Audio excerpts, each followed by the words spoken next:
Kuna style mpya ya wizi hii Nairobi. Yaani kama unatembea kwa miguu, be very careful nani ako mbele yako na nani ako nyuma yako. Sasa unaona hawa wanaume wawili and then kuna hawa mademu wawili wanatembea tu kwa miguu.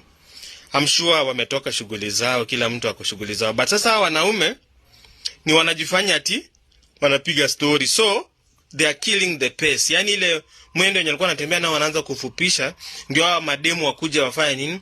Wawafikie. Sasa hawa mademu ndio hao. Unaona mwendo imeanza kupungua kabisa.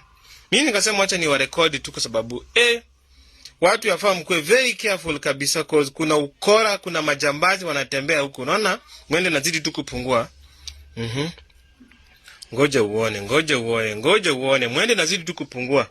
Sasa wale wajamaa wameanza kutembea polepole. Na in the process ukienda kuwafikia wanakufanyia ile mbaya. Alafu kuna huyu mse wa baiskeli, angalia huyu mse wa baiskeli mcheki. Alishtoa huyu msichana.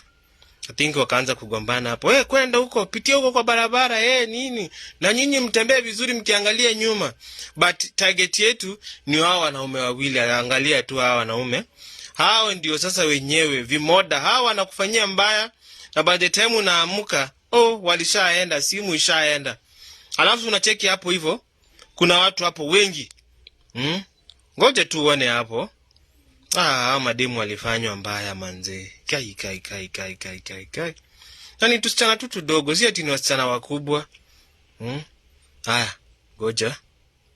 Ngoja. Ni kama hata hakuna kitu iliwafanyikia. Waendelea tu kuwatch videos zangu na nikiwawestia tu time hivyo. Share kwa mtu mwingine pia tumwestie time.